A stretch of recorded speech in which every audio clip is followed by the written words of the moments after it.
Good morning and welcome to this first session, Managed GitOps in the Cloud, Continuous Delivery with GitOps and OpenShift. We're pretty excited to have you here, and us, that is me. Markus Eisele is my name. I work for Red Hat in EMEA. I'm the developer strategist working with our teams and customers and partners on all things developers. And with me today, thankfully, my partner in crime, Natale. Natale, would you introduce yourself, please?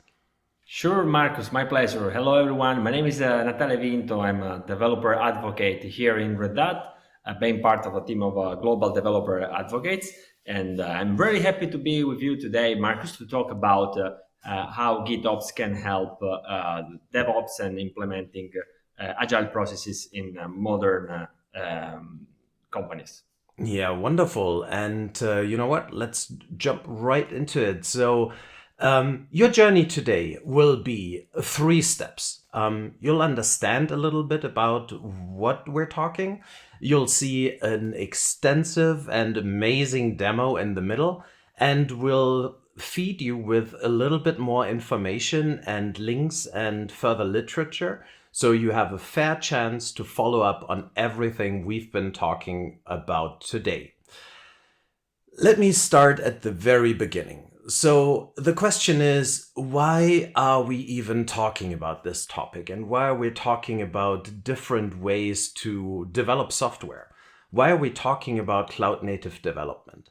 I think the biggest pressure today is to create value from software, from deployments, from everything we do as an industry.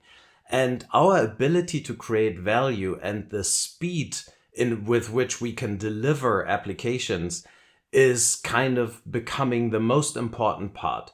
We need to make sure that whatever we're creating today with our customers, with our partners, is actually delivering a competitive edge out there. We need to be able to deliver a modern customer experience as an industry. And in order to do this, cloud native has proven to be the most effective way. It delivers the speed necessary by increasing developer productivity. It gives you all the security controls that you ever wished for, starting at the underlying operating system, through the application code, going all the way into your infrastructure. And it can also scale by not only automating things, but also making sure that things are compliant. So we'll take a look into that part a little bit more in detail later. What is the best way to deliver a cloud native application? We've been talking about technology in the past a lot. We've been talking about amazing frameworks like Quarkus, for example. We've been talking about EAP and microprofile. And obviously, we've also talked about OpenShift. These are all the technology bits and pieces. But Red Hat is also about open source and how open source communities come together to create value. And this is about people. And how they work together in a trustful environment, being able to take ideas to production in a trustful environment. And we also talk about processes. And the trifecta of all three kind of is what DevOps is all about. And there's many individual methodologies, processes, bits and pieces to what's commonly referred to as DevOps.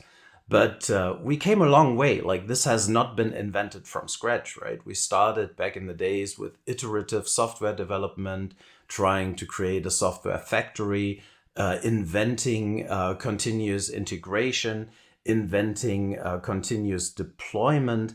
And all this, including what you're going to hear today, is seemingly becoming part of a practice that is called DevOps. And if you add a decent shift left for security into all of this, you might even hear the word DevSecOps when people are talking about all these individual pieces of the bouquet of technologies, processes, and methodologies, how people work together to create modern cloud native applications. So, what is this GitOps thingy? In short, it basically is infrastructure put in code. So let's step it back. As a software developer, you implement your code and you store it in a version control system. And usually something gets it, builds it, tests it, and puts it into production. That is kind of the continuous integration and deployment part of it, right? But this is not really taking into account the target systems, the infrastructure that is ultimately necessary to deploy something like software. So let's assume GitOps talks about treating everything in your application projects as code. And that includes the infrastructure. So Git as the version control system becomes the one central point of truth. And some magic is taking a look at it regularly or when pinged and asked for, and make sure that things are going into the right direction. So kind of a continuous delivery approach for infrastructure operations. A little bit of automation, a lot of automation. A lot of words. And I just want to reiterate, we only have 20 minutes today, so it's going to be a really short flight into a very specific topic. And I already try to outline that there's a bouquet of things that you need to look into. But what is important to understand is whatever we're showing you today is part of OpenShift. So it consists of the build parts, it consists of the pipelines that make all this magic happen. And it also consists of OpenShift GitOps. So you don't really need to look anywhere else. And this is not proprietary, right? This is all software backed and created and curated out of the Cloud Native Foundation. So officially standards that we're using here. So OpenShift is kind of your one-stop shop when looking for a solution platform approach of building modern cloud native applications. And obviously the Red Hat way of delivering cloud native applications starts on the framework level with Quarkus, goes all the way to even more modern approaches like serverless, including what we're going to show you today, and ends up with wiring back your microservices architectures together in a service mesh. And I did not mention the word cloud that much, right? So hybrid cloud is kind of a synonym for you don't have to pick your infrastructure front up, which basically means you can start off on-prem, or you can start off in the left cloud or in the right cloud, or even in the one in the middle. And you can work on all of them. And OpenShift makes sure that you won't have to reinvent the wheel every time, because it's already there. It's there on physical, it's there on virtual environments, it's there on public cloud environments, and even on private cloud environments. So wherever you want to go, OpenShift will come with you. Many words that early in the morning, and I don't even have my coffee here, but I guess now it's time to get the rubber on the road. Natalia, you ready to actually show our guests today what I've been trying to put in so many words? Yeah, sure, Marcus. No, thanks. It was a really good introduction on the topic. What we wanted to show, because you shown, how to compose a DevOps platform using the Red Hat OpenShift, and we would like to show you with a practical example. We call it the OpenShift GitOps demo. A typical use case where you have your inner loop. In this case, this demo, it's a two-tier application, a front end in Python, a back end in Go, and you edit the code either with your IDE, or you can use Code-Ready Workspaces, for instance, to edit your code in browser. Then you start the CI part. You mentioned it, Marcus. OpenShift pipeline is the engine that create automation and pipelines inside the cluster. Based on the open source project Kubernetes native Tekton, and this created the gold image, the gold artifact, no? And this image, the container image, is typically scanned. You mentioned the DevSecOps. It's important to have the static code analysis, but also to make the security scan. In this case, in the demo, it's Quay.io. And then finally, we have the GitOps part. So OpenShift GitOps is based on the open source project ArgoCD, very popular one in the GitOps landscape. And in this demo, you have basically three repositories: the repository of the microservices and the repository of the configuration, the manifest describing those microservices that you can deploy in multiple environments in OpenShift in the same cluster, or better in multi-cluster. So let's go. Let's have a look at the demo, Marcus. Before going there, I would just want to show that what you say. If you want to install the build part, you can use Operator Hub and install OpenShift build. Then you can install the pipeline. If you want to install GitOps, which is the topic we're talking about today, no, we're implementing a GitOps flow here. You can install OpenShift GitOps at ease from Operator Hub in your cluster, and very nice.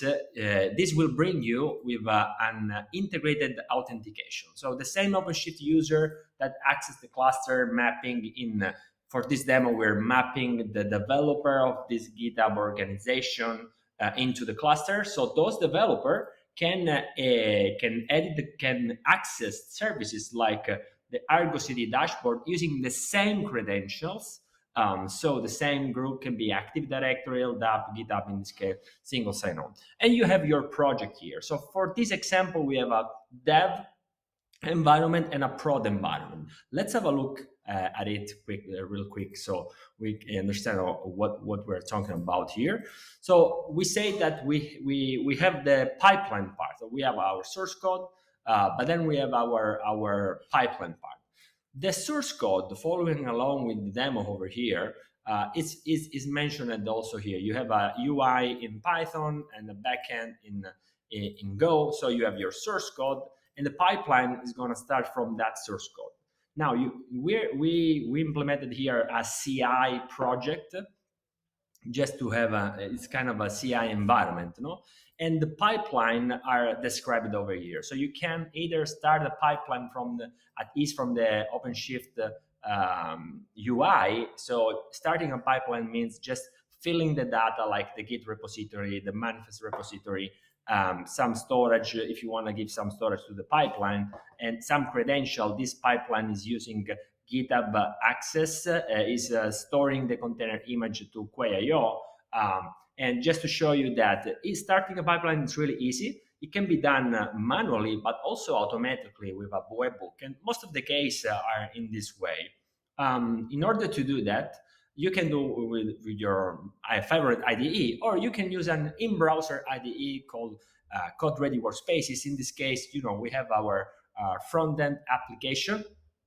This environment can be opened knowing this access, or if you are working already on the clusters, you can, for instance, you can go to the project represented for the dev environment, and you just click on this little icon over here. You see those are the two backend and front-end deployed. When you click here, this is going to open the Code Ready Workspaces. So it's a workspace containing the source code, and you can start the outer loop from the inner loop. So let's simulate this. We have our environment, so we want to make a change to the front end. Let's install the dependencies in this for this application, and then we just run the application. This environment is also customizable, programmable through a format called dev file. So I'm gonna open the port locally to the environment, and eventually I will have my application up and running locally to this environment. So if you see here, I have my source code and say, ciao, you like cat or dog. Let's say we want to change this string, and we say, hey, instead of ciao, we say hello, and we do this change. So we can review locally our change. That looks good to us. So we add it to the staging area with a commit, triggering GitOps flow, and we will see in a moment what that means. So when you commit your code, you tested locally or in browser IDE. So you are ready to start the process. So you can push it. When you push it and when you configure a webhook for the pipeline, what happens in OpenShift, you're gonna start automatically the pipeline. We can see that if we go to the pipeline list, a new pipeline has been just started from our Git push. If you look here, the pipeline is composed by three main components: fetch the repository, build the container image. That means build the software, the artifact, then build the container, push to a container registry. In this case, it's Quay.io, which can also perform security scan. And if everything is fine, you're going to update the manifest describing that application. So we will see what that means in the while that this goes through. This means that we will see our change.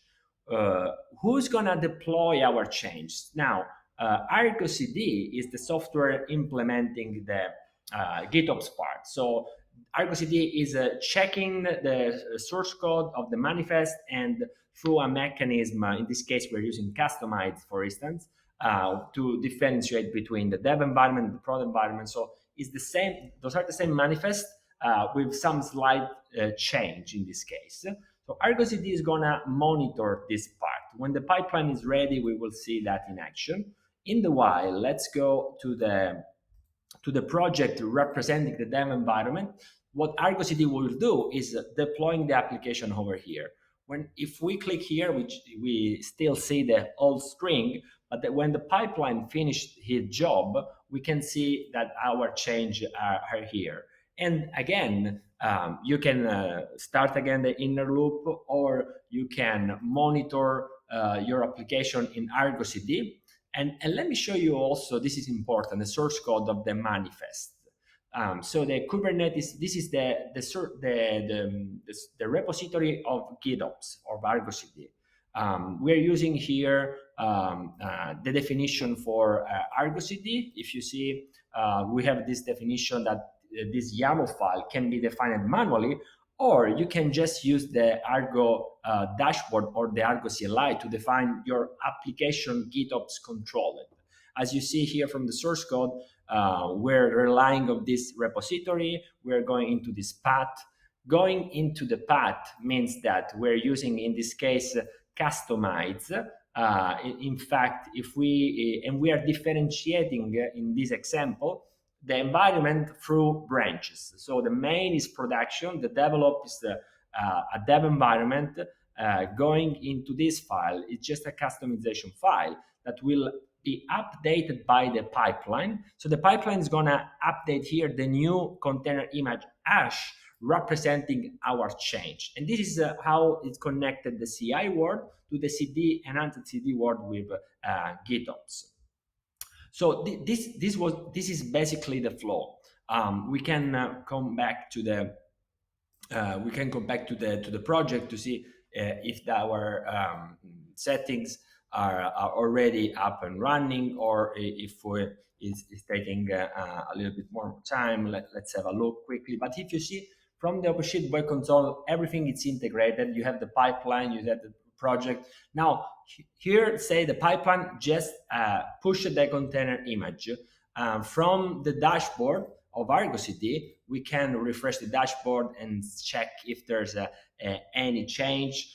Here we basically use this approach. The dev environment has a sync mechanism that is automatically when you push the code on Git. But if you do any change to the cluster, it's not going to sync automatically. You have to do it manually by clicking over here. And if you want to add, for instance, a new application, it's really easy with ArgoCD.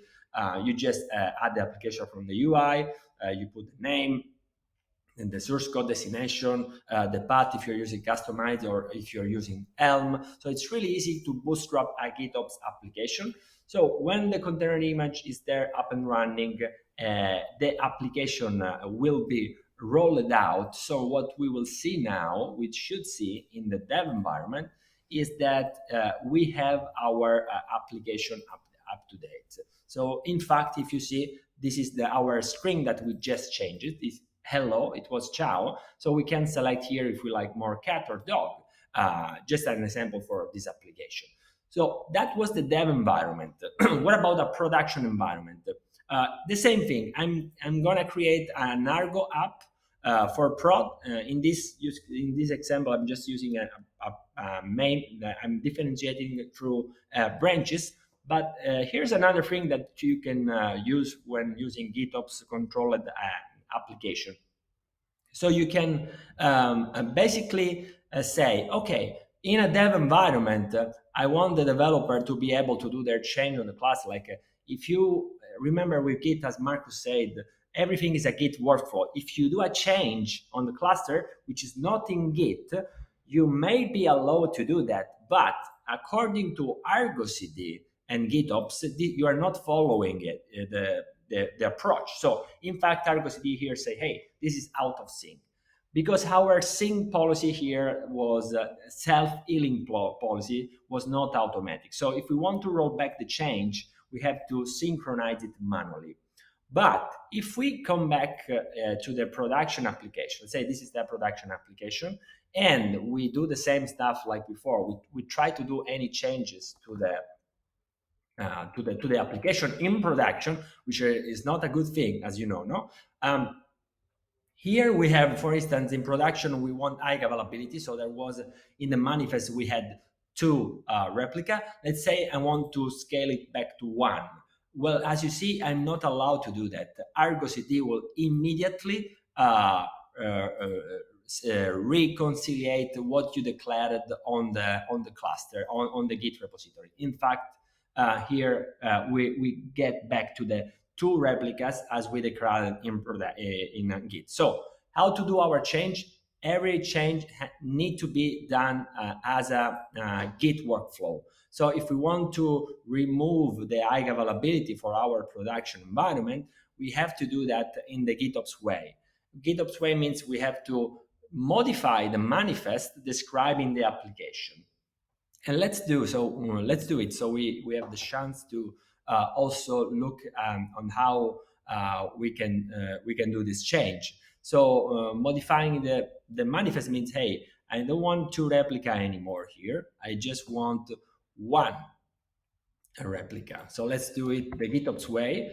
GitOps way means that you're gonna do your change. You're gonna create a kind of feature branch for that, and you're gonna open a pull request where somebody has to review your change and has to approve it. Once is approved, and hopefully is another person, not like me in this example, no, but in a team, somebody's gonna review the change, is gonna approve it and say, hey, looks good to me, and finally can merge it. So this is a Git workflow. Once we merge it, we will see immediately that ArgoCD is gonna detect the change and is gonna going in out of sync, and it will automatically syncing our application. So in a few seconds, we should see our application deployed with the correct number of replicas. And this is what we wanted to have. We wanted a consistent way in Git to deploy application, to describe application in cluster, or even if you think about multi-cluster, this is very useful and very powerful. So that was an example of how to use GitOps for your strategies, and with a real world example with a backend, front end. Of course, there are many strategies that you can follow, but the tool is so powerful that let you do also the control over to it. You can use the Argo webhooks as well. You can use the Argo rollouts. You can use application set for multi-cluster. Also, and I'm closing that, I just wanted to show you that you can even control how you want to deploy an order in the sync. So let's say for product in general, when you deploy your stuff, Kubernetes is not following any order. You're just going in the scheduler is just going in the best at its best convenient. You have the opportunity with ArgoCD to tag deployment, to put for instance an order. So for instance here, you're gonna tag first the backend.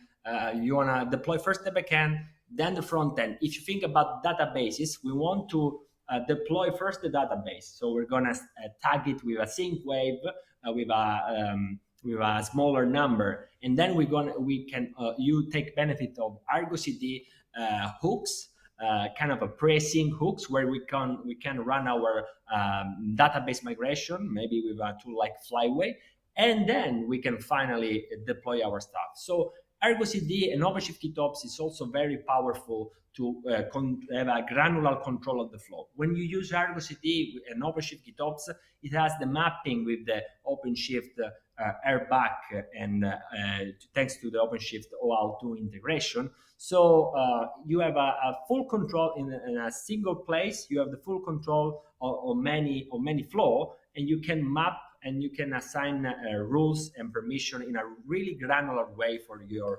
GitOps workflow. That was it, Marcus. It was that was the demo. Man, that was pretty impressive. And yes, I do remember that you told me that you can't demo anything in 20 minutes because it's just too short and there's so much to show. I'm absolutely convinced you're doing an amazing job every time, over and over again. So thank you. That was not enough or way too much, and you need to take a second look at many of the other things. So the one last task we have for you today is actually learn more. Stay curious, and the best way is to actually try it out yourself. So there is the developer sandbox, which is literally free, as in free beer. So we do need an email address. You need to register with us, but we promise to not do any harm with it. It's just for us to let you play with the developer sandbox. So just go there. Like whenever there's time, there's a public holiday coming up tomorrow, so maybe that's a good day. In general, the Red Hat Developers Program, just pull out your little smartphone, take a picture of this little QR code, or enter developers.redhat.com.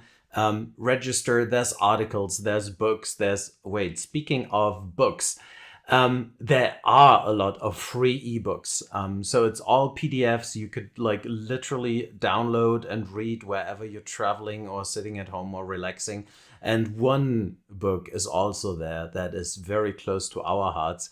It's our COVID baby. Literally, we wrote it during the first wave of COVID.